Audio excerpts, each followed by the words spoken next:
Mirza television కి స్వాగతం. విలువలతో కూడుకున్న రాజకీయాలు చేయాలి ఎవరైనా సరే. మరీ ముఖ్యంగా చదువుకున్న వారు రాజకీయాల్లోకి వస్తే చాలా అద్భుతంగా ఉంటుంది, అభివృద్ధి జరుగుతుంది అనేసి మనల్ని ఆదర్శంగా తీసుకోవాలి ఎవరైనా సరే. కానీ ఇప్పుడున్న పరిస్థితులు ఏ విధంగా తయారైనాయంటే చదువుకున్న వాళ్ళే మూర్ఖుల్లా ప్రవర్తిస్తున్నారు. విలువలు లేవు, వ్యక్తిత్వాలు లేవు. వాళ్ళకి కావాల్సింది ఒకటే, రాజకీయం కావాలి. శవం దొరికితే చాలు, ఏ విధంగా బురద జల్లుదాం, ఏ విధంగా రాజకీయంగా వాడుకుందాం అనే విధంగా ప్రవర్తిస్తున్నారు. రేపు పొద్దున్న వచ్చే యువతకు మనం ఏ విధంగా మనం ఆదర్శంగా ఉంటాం చెప్పండి. నిజంగా దాంట్లో తప్పు జరిగింటే మాట్లాడండి. ఖచ్చితంగా తప్పు లేకనే కులాలను రెచ్చగొట్టడం, కుటుంబాన్ని రెచ్చగొట్టడం, చిన్నాభిన్నం చేయడం, మీరు రాజకీయంగా ఏదో ఒకటి పబ్బం గడుపుకోవాలని చూడడం ఏంటిది? కళ్యాణదుర్గంలో ఎప్పుడైనా ఇటువంటివి చూసామా? తలారి రంగయ్య గారు వచ్చిన తర్వాత పరిస్థితులు ఏ విధంగా మారుతున్నాయో మీరు గమనించండి. నిన్న ఆయన ఒక మాట మాట్లాడాడు, వెనకళ్ళు విషయం మాట్లాడాడు, బోయ ఆనంద్ అనేసి. మరి బోయ ఆనంద్ విషయంలో కానీ ఆ రోజు ఏం జరిగిందనే విషయాలు కానీ మేము కానీ విచారించాం. మాకు వాస్తవంగా అది ఆత్మహత్య పలానా దగ్గర ఇది జరిగిందనేసి మేము కానీ సోషల్ మీడియాలో కావచ్చు చూసిన తర్వాతనే మాకు తెలిసింది. మేము కానీ అది ఆత్మహత్యగానే ఇప్పటి వరకు అనుకుంటున్నాం. నైట్ కానీ డిఎస్పీ గారు క్లారిటీ ఇచ్చారు. అయినా కూడా సంబంధం లేని వ్యక్తి గురించి ఎమ్మెల్యే గారు సామాజిక వర్గం అయినంత మాత్రాన ఎమ్మెల్యేలకు సంబంధమా? మళ్ళీ బోయస్ రావిని వాల్మీకి సామాజిక వర్గం, నేను వాల్మీకి సామాజిక వర్గానికి సంబంధించిన వ్యక్తినే. అమ్మాయి ఏదో అపోహపడి చిన్న సంఘటన జరిగితేనే నువ్వు ఈ రోజు వరకే ఏంది అమ్మాయి శ్రావణి మాట్లాడింది వాళ్ళవే అని మాట్లాడుతున్నావే? అసలు సంబంధం లేదని కుటుంబ సభ్యులకు తెలుసు. అమ్మాయి చిన్న అమ్మాయి, అవగాహన లేక చిన్నగా పొరపాటు పడింది, దాన్నే నువ్వు చేస్తున్నావు రాజకీయం. మరి సంబంధం లేని వ్యక్తులు అనవసరం కేవలం ఒక సామాజిక వర్గానికి ఎమ్మెల్యే గారు సామాజిక వర్గం అయినంత మాత్రాన ఎమ్మెల్యే గారికి ఆపాదించడమేనా? దాంట్లో వాస్తవాలు తెలుసుకోవాల్సిన బాధ్యత నీకు లేదా? విచారించేయండి. నేను ఆల్రెడీ డిఎస్పీ గారు క్లారిటీ ఇచ్చారు.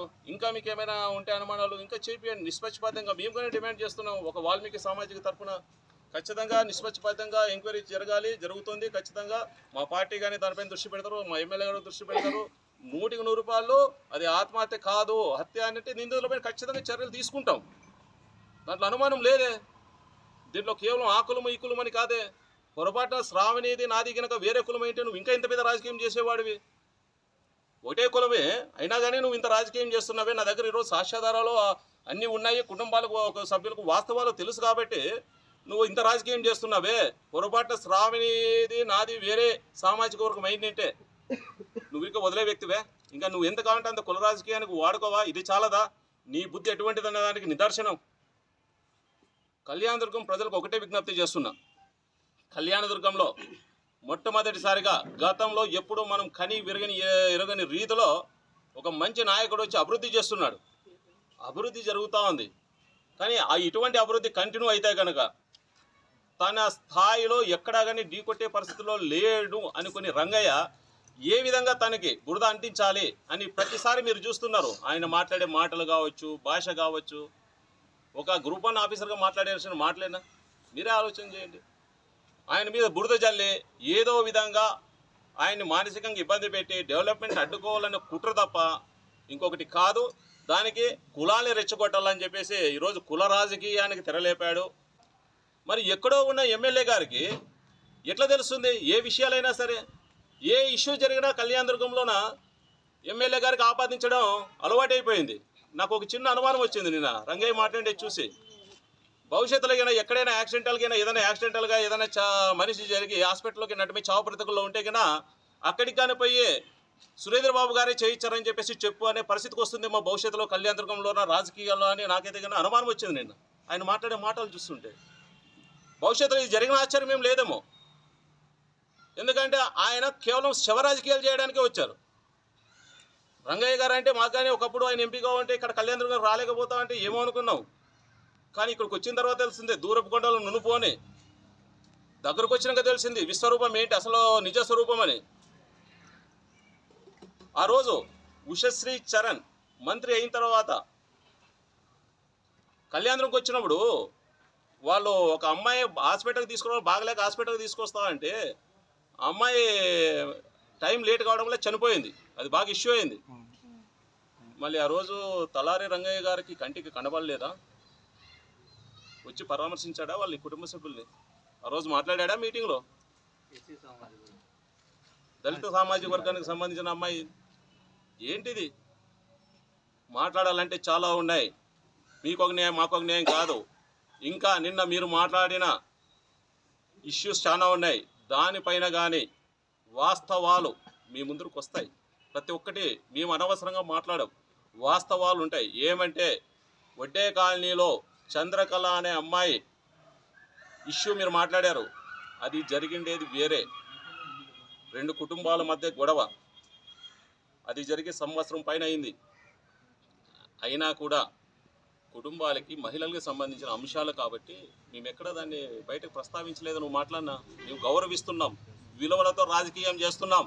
నిజంగా రాజకీయమే చేయాలనుకుంటే వాస్తవంగా అక్కడ ఏం జరిగింది అనేసి ఒక్కసారిగా ఆ కుటుంబాలని, ఆ వార్డులో ఉన్న ప్రజల్ని మీడియా ముందుకు తెస్తే తలదించుకుంటావు రంగయ్య గారు. మీరు జరిగింది కానీ మానవతా దృక్పథంతో ఆ వార్డులో వడ్డే కాలనీలో చంద్రకళకు సంబంధించిన కుల పెద్దలు, వాళ్ళ బంధువులు అందరూ కూర్చొని అమ్మాయి సరే మంచి వచ్చేటి జరిగిపోయింది, ఆవేశంలో చేసుకోేది ఏదో తాగిందని చెప్పేసి వాళ్ళందరూ కలిసి ఆ రోజు 3.5 లక్షల రూపాయలు అమ్మాయికి ఇచ్చారు హాస్పిటల్కి ట్రీట్మెంట్కి.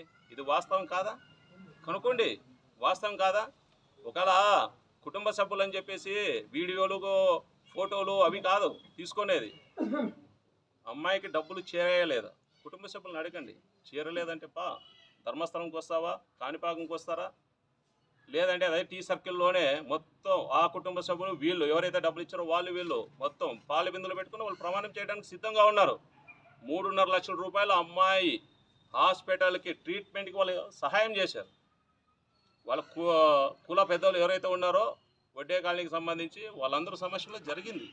అయినా మేము ఎక్కడ బయటకు దాని గురించి మాట్లాడలేదు. ఈరోజు ఇష్యూ కానీ ఎందుకు బయటకు వచ్చింది? నువ్వు ఎవరు ఎన్ఆర్ఐలు తీసుకొని వచ్చి 2,20,000 రూపాయలు ఇచ్చినావు. నువ్వు ఎప్పుడు వచ్చావు? ఇప్పుడు వచ్చావు. నువ్వు సంఘటన జరిగినాక 10-15 రోజుల లోపలే ఆడవాళ్ళు గొడవలు ఆ ఇష్యూ జరిగితే వాళ్ళు కానీ బేల్దార్ పని చేసుకుంటుండే వాళ్ళు, అంతా కూలి పని చేసుకునే వాళ్ళే. ఎవరు వాడు ఉన్న డబ్బున్న వాళ్ళు కాదు. అయినా కూడా అప్పో సొప్పో చేసి ప్రాణం నిలబెట్టాలని చెప్పేసి వాళ్ళు 3.5 లక్షల రూపాయలు ఇచ్చారు. నువ్వు వచ్చి 2,20,000 రూపాయలు ఇచ్చి రాజకీయం చేస్తావా? ఇంత నీచమైన బుద్ధి అనేది, ఇంత నీచంగా దిగజారుతాం అనేసి మేమైతే అనుకోలేదు. వాల్మీకి సామాజిక వర్గంలో ఇంత నీచమైన వ్యక్తి ఉన్నాడా అనేసి మేమైతే ఊహించలేదు. వీలైతే సాయం చేయి. కుటుంబాల మధ్య కలహాలు ఉంటాయి. ఉన్నప్పుడు ఏదైనా ఉంటే సర్దు చెప్పు.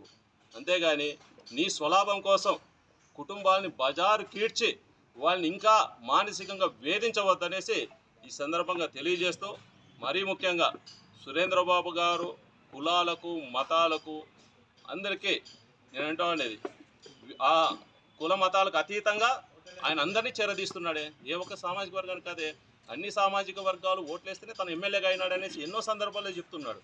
నేను నిన్న ఆయన గమనించిండేది ఏమంటే వాల్మీకులందరూ కలిసి గొంచగాడు ఓట్లేసినాడు, మా సామాజిక వర్గం మీద దాడులు జరుగుతున్నాయన్న. నాకు చిన్న అనుమానం వస్తుంది. వాల్మీకులందరూ కలిసి టీడీపీకి ఓట్లేసినారనే నీ కక్ష సాధింపు దానికైనా నువ్వు ఇట్లా మాట్లాడుతున్నావు? నీ అసూయ అక్కసు వెలుగక్కుతున్నావు నువ్వు వాల్మీకుల పైన. నీ మాటల్లోనే అర్థమవుతుంది అది. అంటే నీకు ఓట్లు వేయలేదనే? నీకు ఓట్లు వేయకనే ఈరోజు ఈ పరిస్థితి ఉంది.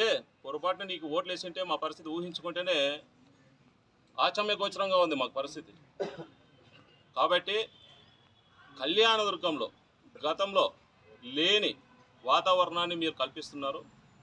గతంలో రాబందులు అంటే ఎలా ఉండేటివో మనం చూసాం. కానీ ఈరోజు రాబందుల రాజకీయ రంగయ్య చేస్తున్న శివ రాజకీయాలు కానీ మనం చూస్తున్నాము ఈరోజు. కాబట్టి కళ్యాణదుర్గం నియోజకవర్గ ప్రజలకి నేను ఒకటే విజ్ఞప్తి చేస్తున్నాను, వాస్తవాలు తెలుసుకోండి. కళ్యాణదుర్గంలో గతంలో ఏ విధంగా ఉండింది 5 సంవత్సరాల కింద, గత ఎలక్షన్స్కి ముందు 2024 ఎలక్షన్స్ ముందు ఇప్పుడు ఏ విధంగా అభివృద్ధి చెందుతూ ఉంది, ఇవన్నీ ఓర్చుకోలేని వాళ్ళు ఏ విధంగా శివ రాజకీయాలు చేస్తున్నారు, కుల రాజకీయాలు చేస్తున్నారు అన్నదానికి ఈ ఒక్క సంఘటన చాలదా నిదర్శనం అనేసి ఈ విధంగా కళ్యాణదుర్గం నియోజకవర్గ ప్రజలందరికీ విజ్ఞప్తి చేస్తూ, మీడియా మిత్రులందరికీ మరొకసారి విజ్ఞప్తి చేస్తూ, కళ్యాణదుర్గం సురేంద్రబాబు గారు బాగా డెవలప్ చేస్తున్నారు. అటువంటి వ్యక్తిని పూర్తి స్థాయిలో కాపాడుకోవాల్సిన బాధ్యత మన పైన ఉంది. ఆయన ఎంత బాగా ఉంటే కళ్యాణదుర్గం నియోజకవర్గం కానీ అంత అభివృద్ధి చెందుతుంది. ఖచ్చితంగా బీటీపీకి అన్నిటికన్నా ముఖ్యంగా బీటీపీకి నీళ్లు వస్తాయి, 114 చెరువులకు నీళ్లు వస్తాయి. కాబట్టి ఆయన మీద లేనిపోని ఆరోపణలు చేస్తూ ఏదో విధంగా అడ్డగించాలని చూస్తున్నారు. వాస్తవాలు తెలుసుకోండి. ఇక నుంచి ప్రతి విషయం పైన కూలంకుషంగా ఏదైనా సరే జరిగినప్పుడు రంగయ్య మాట్లాడే ప్రతి మాటకి ఆధారాలతో సహా ఎవిడెన్స్తో పాటు నేనే మీ ముందుకు వచ్చి ప్రతి ఒక్క దానికి నేను సమాధానం చెప్పేదానికి సిద్ధంగా ఉన్నాననేసి ఈ సందర్భంగా తెలియజేసుకుంటూ అందరికీ నమస్కారం తెలియజేసుకుంటూ సెలవు తీసుకుంటున్నాను.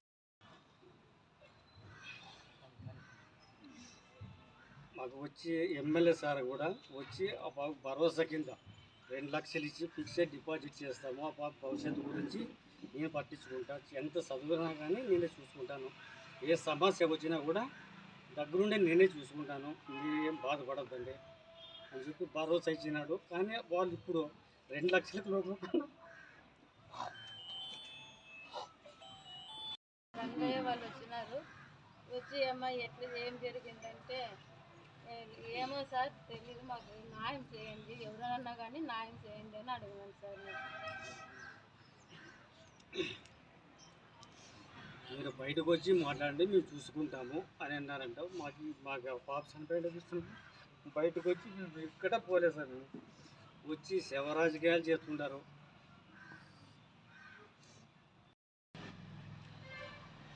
రెండు లక్షలకు లొంగిపోయినారు అన్ని వాళ్ళు పదే అంటున్నారు సార్. వాళ్ళు శవ రాజకీయాలు ఆడుతున్నారు. వాళ్ళు పదే చెప్తే మేము కూడా వాళ్ళ పార్టీ ఆఫీసు పోయి ఆడిపోయి ఆత్మహత్య చేసుకుంటాము. మా సేవలతో కూడా వాళ్ళు శవరాజకీయం చేసుకుంటారు. మాతో పదే వాళ్ళు నాయకులు వాళ్ళు వచ్చి వైసీపీ వాళ్ళు వచ్చి మమ్మల్ని ఇట్లే టార్చర్ చేస్తుంటారు.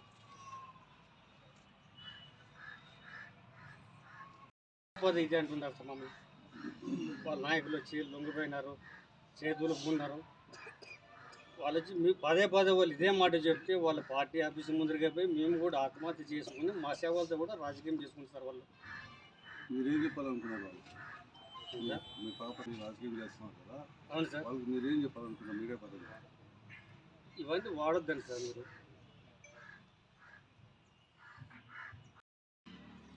ఈ పాపకు న్యాయం చేసి ఆ పాప పదే మీరు ఇవన్నీ అనుకుంటుంటే మేము కూడా ఆత్మహత్య చేసుకునే రెడీగా ఉన్నాం సార్. మేము కూడా బతకాలనే ఉద్దేశం. ఆడపిల్లకి కానీ నా కూతురుకు జరిగినట్ల జరగకూడదు సార్.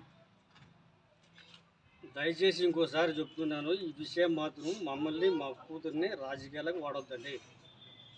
ఇది మీరు పదే చేసుకుంటే ఖచ్చితంగా అంటే మేము కూడా ఆత్మహత్య చేసుకుంటాము. మీ ఆఫీస్ ముందరకు వచ్చి ఆత్మహత్య చేసుకుంటాం సార్. మేము కూడా మా సేవలతో పాటు మీరు కూడా రాజకీయం చేసుకోండి. మీకు మీ నాయకులు కూడా చెప్తున్నాం, పదే బజార్లోన యాడికి తేడా మమ్మల్ని బ్రోకర్గా చూస్తున్నారు అనేసి మాట్లాడుతున్నారు.